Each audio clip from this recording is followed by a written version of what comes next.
Dzień dobry, dzień dobry. Z tej strony Paweł Jeżowski, Mateusz Lech. Witamy w ten piękny sobotni ranek w globalnym przeglądzie informacyjnym ekonomii światowej. Bardzo ładnie to powiedziałeś. Ja tylko dodam, że prosimy o łapki i komentarze pod wideem, aby nakarmić algorytm i żeby więcej osób mogło go obejrzeć. Jeżeli oglądacie nas po raz pierwszy i widzicie tego pana po mojej lewej lub prawej stronie, bo nie wiem, jak to teraz będzie wyglądało. Problem, nie? Jeżeli widzicie po raz pierwszy Pawła, naciśnijcie subskrypcję, aby móc go oglądać częściej. Jeżeli widzicie po raz pierwszy Mateusza Lecha, naciśnijcie subskrypcję, żeby go oglądać częściej. A ja przechodzę już do informacji. Słuchajcie, globalne zużycie energii będzie wzrastać co najmniej do 2050 roku, przewyższając wzrost możliwości produkcji tej energii. Tak podała w środę amerykańska Agencja Informacji o Energii. Zgodnie z prognozami EIA, wzrost liczby ludności na całym świecie, regionalny wzrost produkcji oraz rosnące standardy życia przyczynią się do zwiększenia zużycia energii. W większości scenariuszy przygotowanych przez agencję przewiduje się, że emisja dwutlenku węgla wynikająca z wykorzystania energii będzie rosła do 2050 roku pomimo intensywnego rozwoju źródeł energii odnawialnych. Raport EIA wskazuje, że do 2050 roku źródła energii niekopalnych, w tym energia jądrowa, odnawialne źródła energii, takie jak wiatrowa, słoneczna i tak dalej, będą wytwarzać więcej energii, będzie trwał rozwój, jednakże przewiduje się, że ten wzrost nie będzie wystarczający. Aby spełnić globalne cele dotyczące energii zgodnie z obowiązującymi przepisami i regulacjami, będzie trzeba coś wymyślić nowego. No proszę, czyli nie będzie się dało zrobić wszystkiego za pomocą dekretu. Niestety. Prognozuje się, że do 2050 roku zapotrzebowanie do produkcji energii elektrycznej na całym świecie wzrośnie, w zależności od różnych symulacji, od 50 do 100%, a produkcja zielonej energii zwiększy się od 30 do 76% według wyżej wymienionej agencji. Czyli w sumie przy minimalnym zapotrzebowaniu na wzrost o te 50% energii, a maksymalnym zdolnością rozwoju zielonej energii będzie odrobinę czyściej. W drugą stronę, przy maksymalnym wzroście zapotrzebowania na energię elektryczną, czyli podwojeniu jej, a słabszym rozwoju energii zielonej, jedynie o 36%, będzie znacznie gorzej niż teraz. Technologie bezemisyjne mają duży wpływ na wzrost zarówno mocy produkcyjnej, jak i produkcji energii. Przewiduje się znaczny wzrost pojemności akumulatorów w tym momencie mniej więcej 1% światowej pojemności do 4, a nawet 9% światowej pojemności do tego 2050, więc będą duże magazyny energii gdzieś budowane, ale do tego potrzebny jest rozwój przede wszystkim, wydaje mi się, baterii. Kraje Bliskiego Wschodu i Ameryki Północnej zwiększają produkcję i eksport gazu ziemnego, aby sprostać rosnącemu zapotrzebowaniu, podczas gdy Europa Zachodnia i Azja pozostają importerami. Chiny, Indie, Azja Południowo-Wschodnia i Afryka będzie napędzać wydobycie ropy naftowej i gazu ziemnego w odpowiedzi na wzrastające zapotrzebowanie na energię. No i ta tendencja ma duże znaczenie w kontekście globalnych dążeń do zrównoważonej produkcji energii i zmniejszenia emisji gazów cieplarnianych, bo jednak to kraje zachodniej Europy i Stany Zjednoczone coś robią, a większość świata jeszcze nie i będzie się rozwijać przez te najbliższe lata. Ale to jest nie jedyny wpływ, bo jest jeszcze drugi wpływ, czyli układ mocarstw. Jak widać, Rosja ma przed sobą szansę na co najmniej jeszcze 25 lat jakieś tam koniunktury na swoje kopaliny. Paweł, chciałbyś coś dodać w tym komentarzu? Tak, to znaczy tu kilka rzeczy. Myślę, że polskiej nazwy powinniśmy używać, czyli Międzynarodowa Agencja Energetyczna, MAE. Natomiast no ich prognozy są różnie. Czasami się sprawdzają, czasami nie. Tutaj zgodziłbym się z tą prognozą. No wszystko wskazuje, że w Europie ideologia wygrywa z pragmatyzmem i z realizmem. Jeżeli chodzi o produkcję energii z odnawialnych źródeł, ona będzie niewystarczająca. Będziemy musieli sięgać i po ropę naftową, i po gaz, i być może też po węgiel. No, co pokazuje, że część tych decyzji, która została podjęta, w mojej ocenie była błędna. Bo jak to pokazują dane, no jest to niewystarczające, no i za moment na przykład rezygnacja z energii jądrowej w Niemczech odbije się czkawką, no bo będziemy musieli teraz spalać węgiel, który jednak dla środowiska jest o wiele gorszy i być może ten węgiel Niemcy będą musiały spalać przez wiele, wiele lat, co jak gdyby pokazuje, że no popełniono błędy, no bo jeżeli to miało uchronić środowisko, zmniejszyć zużycie tych kopalnych, najgorszych, no bo w sumie węgiel jest jednym z tych gorszych źródeł energii, jeżeli chodzi o środowisko, no to zrobiliśmy sobie na odwrót, tak, czyli likwidując energię jądrową, tak, doprowadziliśmy do tego, że będziemy musieli pozyskiwać, no niestety z węgla, a ta zielona energia, no musi się rozwijać swoim torem, nie można tego przyspieszać tak, jakby chciała Unia Europejska różnego rodzaju dyrektywami. I to jest robione, natomiast w mojej ocenie to jest troszeczkę błędna strategia.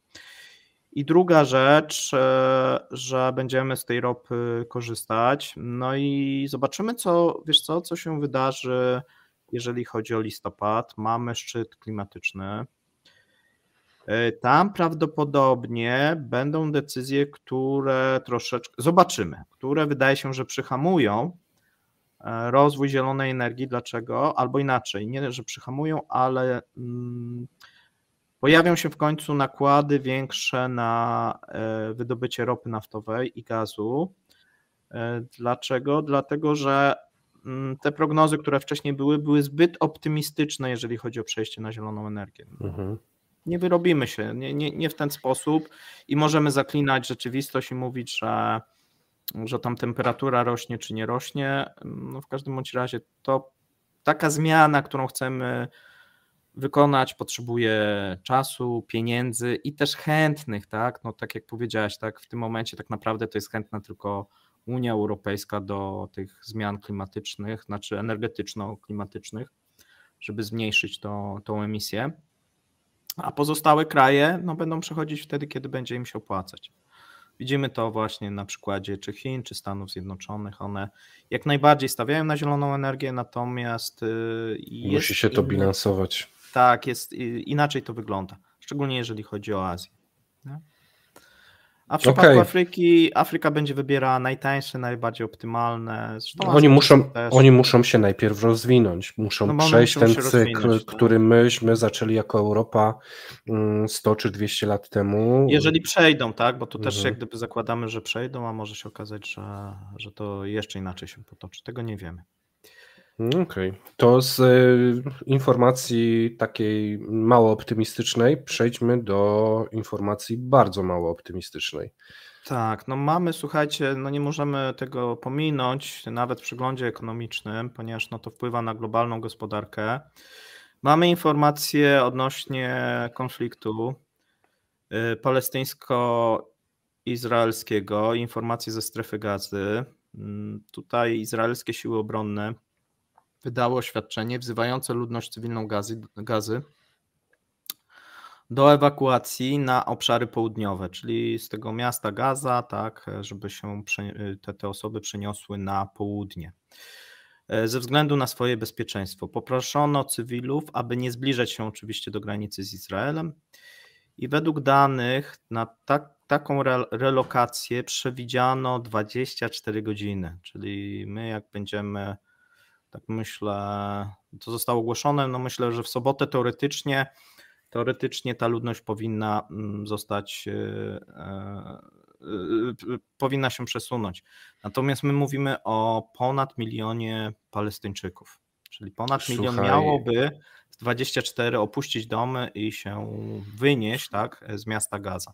Słuchaj, ja przed chwilą czytałem też tą informację i dwie sprawy, nie wiem, czy tam masz dalej to, ale organizacja Hamas powiedziała, że oni absolutnie nie mają opuszczać tych swoich mieszkań, mają zostać i bronić kobiety, dzieci, wszyscy, więc tu jest teraz sytuacja taka, że jedni chcą uciekajcie, drudzy mówią zostańcie i ani jedna, ani druga strona nie puści płazem, wiesz, sprzeciwienia się temu, więc ci ludzie będą poszkodowani tak albo tak, a drugi temat, dostali polecenie 24 godzin, natomiast w tym momencie w strefie Gazy nie ma prądu, nie ma internetu. To daj mi powiedzieć, właśnie o tym miałem też mówić. Aha, no tak, wiesz. Nie ma prądu, nie ma internetu, nie ma wody, nie ma gazu. Jeżeli chodzi o właśnie miasto Gaza, tak? No bo tam Izrael, do tej pory oni byli zaapotrowani z Izraela, jeżeli chodzi o wodę, jeżeli chodzi o prąd. Mają oczywiście jakieś lokalne tutaj możliwości, tak? I jakieś awaryjne zasilanie, natomiast no to jest to awaryjne zasilanie. No i to awaryjne zasilanie no prawdopodobnie będzie możliwe, czyli tak jakieś generatory, które na przykład są używane w szpitalach, no to na kilka godzin. Tutaj Międzynarodowy Komitet Czerwonego Krzyża stwierdził właśnie, że generatory w szpitalach no wystarczą do końca dnia piątku, a więc sobotę już powinny w większości nie działać. I tak samo jeżeli chodzi o obecne poziomy żywności, to i zarówno poziomy związane z żywnością są niskie, ale przede wszystkim ze słodką wodą, ponieważ już teraz dochodzimy do bardzo niskich poziomów, a więc z jednej strony być może Hamas będzie nawoływał, żeby ci ludzie zostali, bo teraz mamy sytuację taką, że po kilku godzinach po wezwaniu do ewakuacji nie było żadnych oznak tej ewakuacji, natomiast przypomnijmy, że już do tej pory w przeciągu tego tygodnia, no jeszcze nie minął cały tydzień, no ale już prawie, z Gazy przeniosło się na południe, no i na jakieś inne kierunki 400 000, a więc jakaś tam ewakuacja się rozpoczęła. No natomiast tutaj też mamy jakieś bardzo takie niemiłe obrazki związane z okrucieństwem i brutalnością Hamasu. One zostały przedstawione właśnie władzom amerykańskim oraz władzom Unii Europejskiej. No może nie będziemy opowiadać, co tam jest, jak to wygląda. Myślę, że znajdziecie sobie.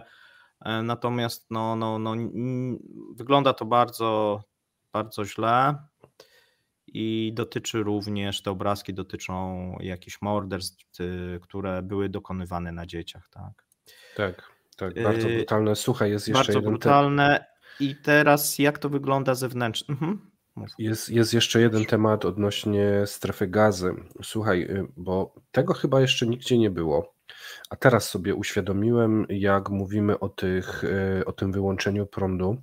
Tam są bombardowania i widzimy wiele ofiar. Ja widziałem takie, wiesz, rzędy ułożonych ofiar na ulicy z informacją, że nie ma miejsc w kostnicy. Ale potem teraz w trakcie nagrywania przyszło mi do głowy, przecież te kostnice nie będą miały prądu. No nie.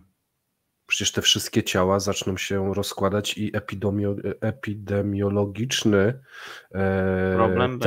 problem będzie narastał bardzo szybko, nie? Więc to jest w ogóle tak, dlatego, że wiesz, wezwania Hamasu do tego, że nie puszczać i zostawać, no to może podziałałem, wiesz, dzień, 2 dni, a potem ci ludzie będą musieli opuścić, no bo tak jak powiedziałeś, bez wody, bez jedzenia, bez prądu, bez niczego, no to co mogą zrobić, tak? Nikt nie będzie chciał też ginąć, każdy będzie chciał ochronić tą swoją rodzinę i te osoby zaczną jednak przesuwać się na to południe, tak? Gdzie sytuacja akurat jest troszeczkę lepsza, jeżeli chodzi o media. Nie lubię nagrywać tego. Jest to niestety bardzo przykra sytuacja. Natomiast powiedzmy, jak zewnętrznie to wygląda, ponieważ minister spraw zagranicznych Turcji już zaoferował swoją mediację w sprawie właśnie Gazy, no i rozmawia zarówno ze Stanami Zjednoczonymi, z Emiratami Arabskimi na ten temat. No i tak podało źródło tureckie, jak i również egipskie, ponieważ wczoraj, w piątek odwiedził Egipt. Natomiast mieliśmy wizytę tutaj ze strony USA. Lloyd Austin spotkał się z premierem Izraela Benjaminem Netanyahu, tak, też w piątek. No i tutaj mamy też informacje ze strony USA, że wojsko USA nie stawia żadnych warunków swojej pomocy w zakresie bezpieczeństwa dla Izraela i dodając, że Waszyngton oczekuje, że Izrael zrobi właściwe rzeczy, czyli zostawia w jakimś tam stopniu wolną rękę rządowi izraelskiemu, natomiast na pewno tutaj cały czas są różnego rodzaju konsultacje pomiędzy, no jak widać zresztą pomiędzy tymi rządami amerykańskim i izraelskim. A przypomnijmy jeszcze jedną rzecz, że, bo tu czasami padają takie pytania. Proces pokojowy mający na celu stworzenie państwa palestyńskiego tak załamał się około 10 lat temu. No, tak, pamiętamy, że był ten pomysł, żeby utworzyć niepodległą czy autonomiczną Palestynę, natomiast ten proces 10 lat temu został zatrzymany. No i obecnie nic nie wskazuje, że zostanie ponownie odnowiony. Tak? No, niestety wygląda na to, że tam nie będzie spokoju. No wczoraj rozmawialiście, tam widziałem z Arturem, no i zarówno Artur, jak i kapitan, wydaje mi się, że dosyć dobre wnioski podawali, tak, no zmierza to ku temu, żeby przynajmniej znaczy na pewno tą północną część tej eksklawy palestyńskiej, no zrównać z ziemią, tak, żeby wysiedlić stamtąd osoby. Zobaczymy jak z pozostałą częścią Gazy, tak, bo na razie oni przesuną się z północy na południe, natomiast no możemy sobie wyobrazić, że to nie zakończy całego procesu walki tutaj z Hamasem. No bo terroryści też się mogą przesunąć z północy na południe, więc... Tak, i zawsze będzie trzeba pilnować i północy, i południa, a tak to sobie mogą wyeliminować jedną stronę, nie? Jeżeli zorają całą strefę Gazy i pewnie do tego będą... No tak, tylko pytanie, czy to będzie właśnie całą, czy będą chcieli jakąś jednak zachować tą eksklawę, czy też będą jakieś korytarze humanitarne na zachodni brzeg. Trudno stwierdzić. Na pewno w tej pierwszej fazie chcą zmniejszyć tą strefę Gazy, tak, do jeszcze mniejszej wielkości, tak, no bo to ku temu zmierza. Dobra, przejdźmy do następnych materiałów. Myślę, że i tak tego jest bardzo dużo w sieci. Kto będzie chciał, to sobie doczyta. Słuchajcie, rafineria ropy i samochody elektryczne. Co za nietypowe połączenie. Spółka Toyota i rafineria ropy naftowej Idemitsu Kosan ogłosiły nawiązanie współpracy w celu opracowania i masowej produkcji akumulatorów półprzewodnikowych. Jest to w reakcji na rosnące znaczenie pojazdów elektrycznych. Planowane jest wprowadzenie akumulatorów nowej generacji w latach 2027-2028, a następnie ich masowa produkcja na pełną skalę. Toyota, której rywalami są obecnie Tesla i chińscy producenci pojazdów elektrycznych, dąży do nadrobienia strat w wyścigu z elektrycznymi samochodami. Firma ogłosiła przełom technologiczny, który ma rozwiązać problemy z trwałością akumulatorów półprzewodnikowych i umożliwić ich masową produkcję. Idemitsu Kosan, druga co do wielkości rafineria ropy naftowej w Japonii, opracowuje stały elektrolit siarczkowy, który jest używany w akumulatorach. Współpraca obu firm ma na celu wykorzystanie technologii rozwoju materiałów i technologii masowej produkcji akumulatorów w celu osiągnięcia pełnoskalowej produkcji akumulatorów półprzewodnikowych. Baterie półprzewodnikowe mają potencjał pomieścić więcej energii niż obecne baterie z ciekłym elektrolitem, co przyczyni się do przyspieszenia przejścia na pojazdy elektryczne. No i to jest bardzo ciekawa informacja, ja jej kibicuję mocno. Obecnie samochody elektryczne mają jedną bardzo dużą wadę, czyli akumulatory właśnie. Dodatkowo mam dla Was ciekawostkę. Według badań przeprowadzonych w Stanach Zjednoczonych pokolenie dzisiejszych nastolatków wykazuje zdecydowanie mniejsze zainteresowanie prowadzeniem samodzielnie samochodów, oczekują od rynku autonomicznych aut, aby móc w tym czasie poświęcać się przeglądaniu social mediów. Czyżby Instagram, Facebook i inne media społecznościowe uśmiercą samochody, które znamy od niemal 100 lat? Dajcie znać w komentarzach, jeśli macie dzieci w tym wieku, jak one się zapatrują na ten temat. A ty, Paweł, zapytaj swojego syna, czy będzie chciał prowadzić, czy będzie chciał, klikać w telefonie, żeby auto go samo wiozło. Myślę, że bardzo ciekawy temat. O moim synu, czy o tym, że auto... No, jakie on ma na to spostrzeżenie, bo wcześniej młodzież to bardzo chciała, nie wyobrażaliśmy sobie zresztą inaczej, a w tym momencie, wejdziesz, tu sobie coś klikasz, auto cię wiezie, nie? No myślę, że to będzie raczej rozwiązanie przyszłości, bo żebyś jechał, to jednak musisz się nauczyć prowadzić to auto.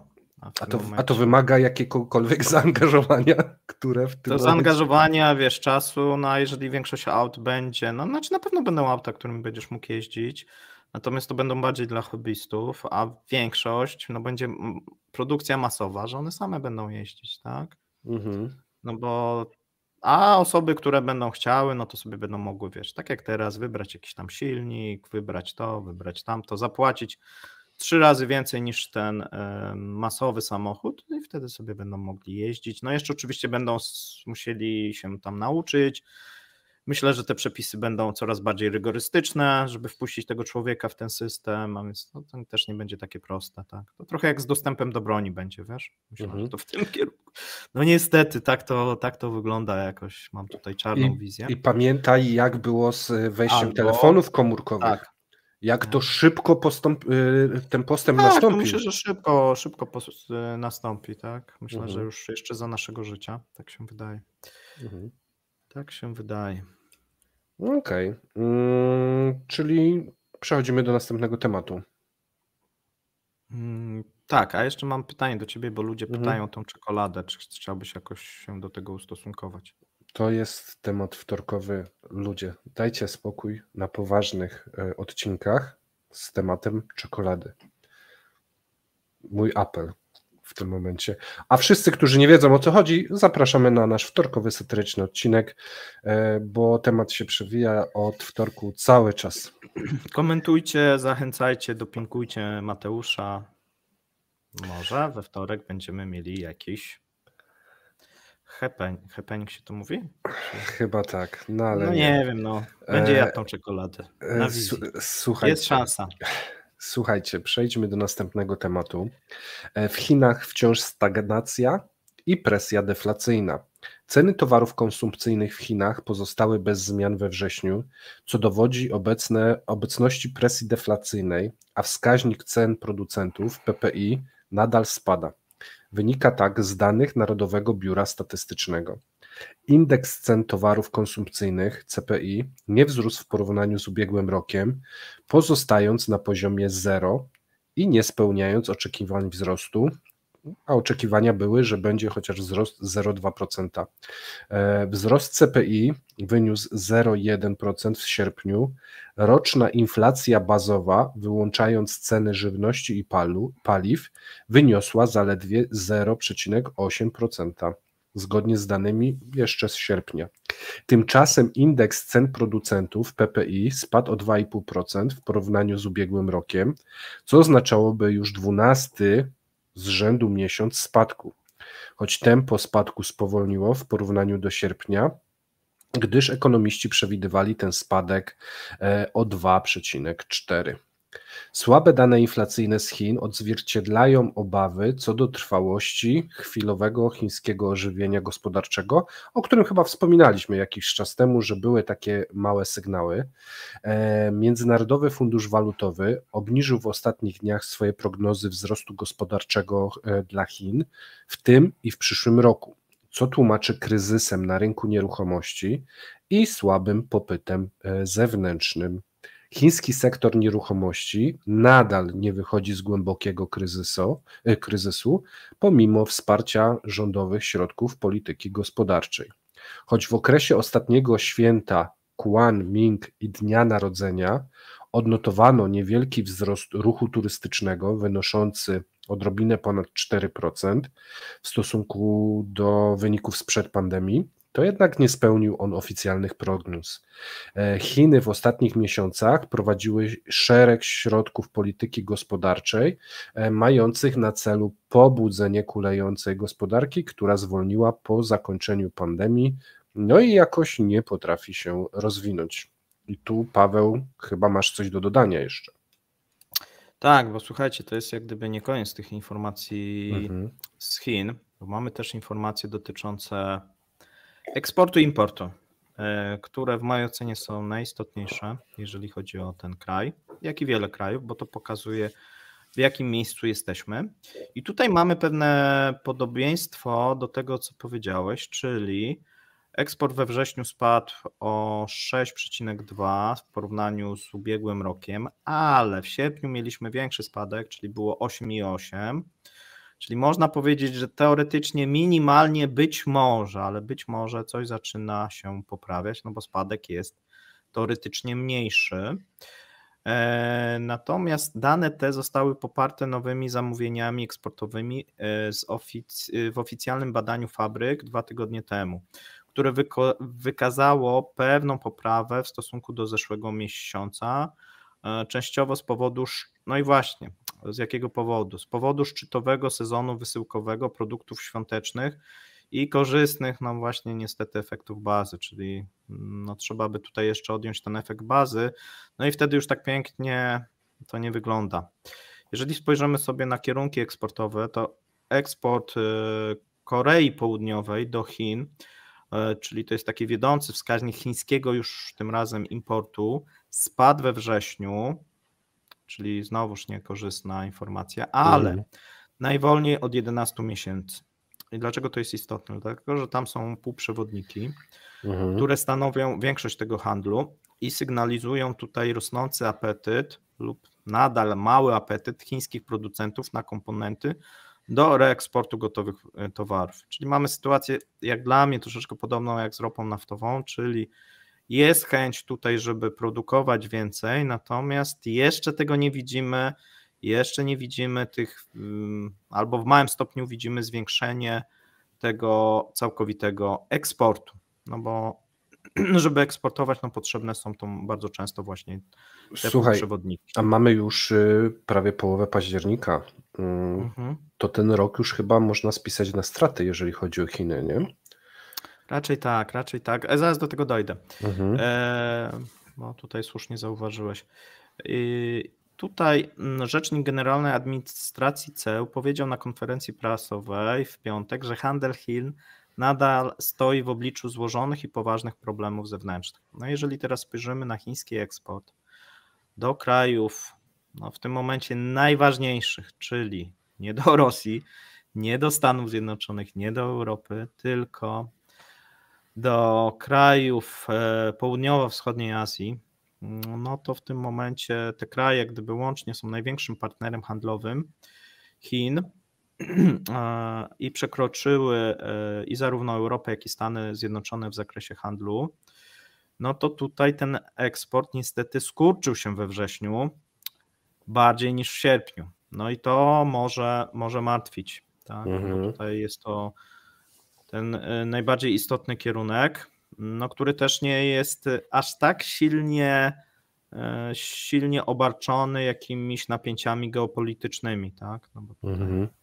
tam w miarę stabilnie. Takiego, tak, jest w miarę stabilnie, powiedzmy, no i to bardziej odpowiada właśnie, jak wygląda ta gospodarka zarówno tych krajów, no jak i oczywiście oczywiście Chin. No jeżeli teraz popatrzymy na tą chińską gospodarkę, to ona jest mniej więcej, szacuje się, że jest to gospodarka o wartości 18 bilionów dolarów.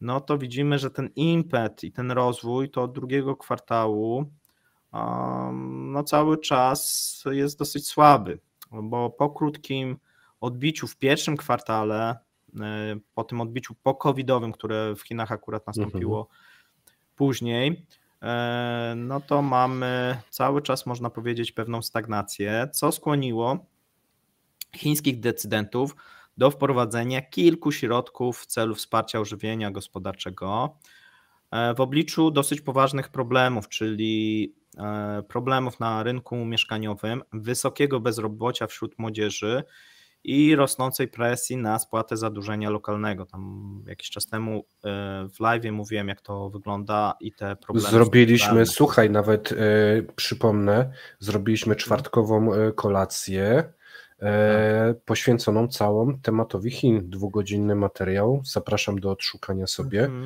bo była bardzo ciekawa rozmowa. Tak, i warto do tego wrócić, jeżeli ktoś chce zrozumieć te problemy strukturalne, bo niestety to, co proponuje chiński rząd, nie rozwiązuje żadnego z tych problemów. Tak? Ja może wrzucę pod komentarzem tutaj, żebyście nie musieli szukać, jeżeli będziecie zainteresowani.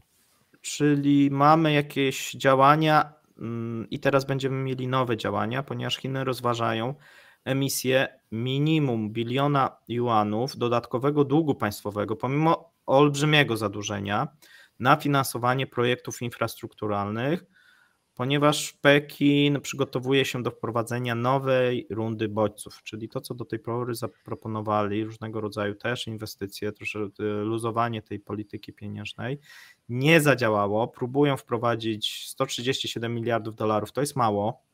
Tu już wszyscy mówią, że to jest stanowczo za mało. Jak na tak duży kraj, no to bardzo mało chyba nawet.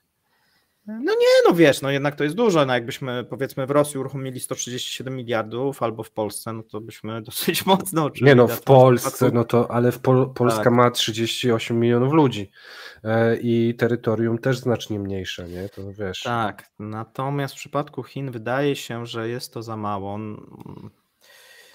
Jaki będzie tego efekt? No pewnie będzie efekt, który będziemy widzieć, jeżeli chodzi o wzrost gospodarczy. Być może tu wskaźniki się poprawią dzięki tego typu inwestycjom, natomiast no nie rozwiązuje tych problemów strukturalnych, nie rozwiązuje problemu cały czas z niskim eksportem, ponieważ większość analityków powtarza, że decydenci będą musieli pójść o wiele dalej niż wprowadzenie, bo tak się ocenia, że te działania są fragmentaryczne i są niewystarczające, aby wzmocnić ożywienie gospodarcze.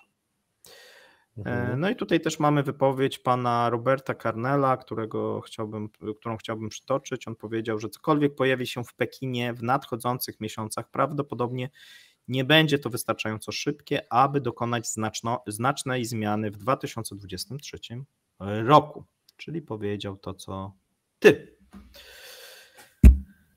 Zobaczymy, co będzie w 2024. Na ten moment prognozy nie są dobre, jeżeli chodzi o Chiny. Nie są też jakieś tragicznie złe, żeby ktoś też nie zrozumiał, że tam będziemy mieli jakąś olbrzymią recesję. Nie mówimy o właśnie jakiejś katastrofie, tylko po prostu... Katastrofie, tylko będzie stagnacja. Tak. Tylko jest jedna bardzo ważna rzecz i o tym mówiliśmy właśnie wtedy na tej czwartkowej kolacji. Chiny, aby bilansować swoje wydatki i ten rozwój, muszą też się rozwijać tam po 8 powiedzmy procent rocznie, tak? Tak plus minus. W tym momencie tego nie ma i to jest już któryś rok z rzędu, prawda? Że jest to poniżej tego zakładanego progu, żeby ten kołowrotek napędzać i łapać te uciekający ogonek, nie? Jak się tak kręcisz. No od momentu COVID-u można powiedzieć cały czas są problemy i nie widać w tym to już momencie, mamy 3 lata, nie? 3 lata i zapowiada się 4. rok. Tak. To też warto wspomnieć. Zgadza się. A teraz słuchajcie, przejdźmy do innego kontynentu, wrócimy sobie tutaj do Europy, ponieważ Microsoft dopina przejęcie Activision Blizzard. to przejęcie zostało ogłoszone z początkiem 2022 roku. Microsoft ogłosił wtedy największą umowę w historii Microsoftu i przejęcie Activision Blizzard miało kosztować Microsoft 69 miliardów dolarów. Natomiast czekaj, bo ktoś może nie wiedzieć, kto to jest Activision Blizzard. To jest firma, która produkuje gry. Tak, czy coś jeszcze? Teraz te gry wymieniać? Nie, Diablo. Tak, Diablo, tak. No dużo produkuje. Dużo. Stąd też ta cena. Tak, stąd też ta cena. Jest to jeden z największych producentów gier, o ile nie największy. W zależności jakby pewnie liczyć. Natomiast jakiś czas temu brytyjski organ antymonopolowy zablokował to przejęcie i tą umowę w obawie, że amerykański gigant zyska zbyt dużą kontrolę nad rynkiem gier w chmurze. No i tutaj zostały takie różnego rodzaju zmiany zaproponowane przez Microsoft i w sierpniu, przez Microsoft Activision głównie tutaj, Activision w sierpniu zgodziło się na sprzedaż części swoich praw do streamingu konkurencyjnej firmie Ubisoft. No i Microsoft w zeszłym miesiącu zaoferował też dodatkowe środki zaradcze, aby zapewnić, że warunki sprzedaży będą egzekwowane przez organy regulacyjne, łagodząc niektóre pozostałe obawy. Tak? Czyli część tego, można powiedzieć, tortu Microsoft w jakimś tam stopniu oddał konkurencji. Słuchaj, ja tak podsumowując i patrząc trochę z dystansu na to, zobacz, w tym momencie mamy transakcje technologiczne, gamingowe na prawie 70 miliardów dolarów, czyli idziemy rozwojowo, cywilizacyjnie tak daleko w przód, a jednocześnie mamy masakry, mamy jakieś strefy zamknięte, odcinanie ludziom prądu, bombardowania, jak 100 lat wstecz. To jest niesamowite, jak ludzie potrafią być różni i jak ta nasza cywilizacja idzie w różne kierunki, a jednocześnie niewiele się zmienia co do takiej zasady odnośnie swojej takiej brutalności. Nie? Przykra konkluzja. Dobrze, przejdźmy do następnej informacji z Indii. Mamy informacje, słuchajcie, dotyczące hinduskiej inflacji oraz tego, co robi Bank Rezerw Indii, ponieważ Bank Rezerw Indii ponownie zaczął sprzedawać dolary za pośrednictwem, czyli swoje rezerwy za pośrednictwem banków państwowych, aby upewnić się i zapewnić, że hinduska rupia nie spadnie do kolejnych rekordowych niskich poziomów. Rupia w tym momencie jest w okolicach 83 dolarów. Rupia jest do dolara, czyli jak gdyby w tym momencie dolar amerykański, tak, dolar amerykański kosztuje 83, tam na koniec piątku to było 83,25. Tak? Czyli rupia jest mocniejsza niż rubel. A było, że jeżeli tak patrzysz, to tak. No tak. Natomiast jeżeli by ona się osłabiła, no to niedobra informacja oczywiście też dla Rosjan, ponieważ część jak gdyby obecnych transakcji jest rozliczana w rupiach, no i dosyć dużo rupii Rosjanie posiadają, a więc tutaj mogą trzymać kciuki za Bank Rezerw Indii, tak żeby ten kurs nie spadł niżej. Dlaczego ten bank sprzedawał? Dlatego, że pomimo szerokich strat w azjatyckich odpowiednikach mieliśmy rajd indeksu dolara po danych inflacji z USA, no i tutaj Hindusi chcieli stabilizować własną walutę. No i również bardzo zależy im, żeby ustabilizować inflację, ponieważ inflacja detaliczna w Indiach spadła we wrześniu 3. miesiąc rzędu, no i zbliżamy się powoli do celu inflacyjnego. W Indiach ten cel inflacyjny jest na 4%, natomiast bank centralny zapowiedział, że dopóki nie zostanie osiągnięty ten cel, trochę inaczej niż w Polsce, zapowiedział, że jeżeli nie zostanie osiągnięty ten cel inflacyjny, to wtedy dopiero wtedy obniży stopy procentowe. No tak sobie jak gdyby przyjął bardziej tutaj taką jastrzębią strategię. No i w tym momencie mamy tą roczną inflację we wrześniu 5,02 w porównaniu z sierpniem. No to jest dosyć duży spadek, bo w sierpniu było 6,83, a więc no wydaje się, że jeszcze w tym roku możemy zobaczyć cel inflacyjny. Natomiast w Indiach połowa koszyka tego inflacyjnego to jest żywność. No i tutaj te ceny żywności we wrześniu to było zaledwie albo aż 6,56, natomiast w sierpniu, słuchaj, było 10%, 9,94, tak, dokładnie. A więc widzimy tutaj poprawę. Na pewno na tą poprawę wpływa zakaz eksportu zarówno ryżu, jak i pszenicy, jak i również obniżające się ceny innych produktów, warzyw i owoców. No to okej, czyli Indie Pozytywna, tak, taka pozytywna. radzą sobie. Tak, poradzą. Wydaje się, że nawet jest szansa, że osiągną ten cel.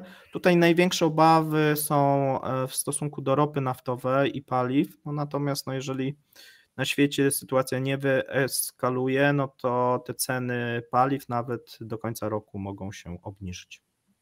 Czyli z tej trójki Rosja, Chiny, Indie w tym momencie najlepiej sobie radzą Indie gospodarczo, tak pod kontrolą Tak, chociaż mają. tam też jest takie osłabienie aktywności gospodarczej, bo to też widzimy w wielu wskaźnikach, no natomiast inflacja zaczyna być pod kontrolą, albo już jest blisko celu inflacyjnego, a jeżeli chodzi o wzrost i ożywienie, to właśnie być może w Q4 nie będzie tak, jak wcześniej spodziewano się, ale są dosyć dobre prognozy na 2024 rok, w odróżnieniu na przykład właśnie od Chin, gdzie są trochę gorsze.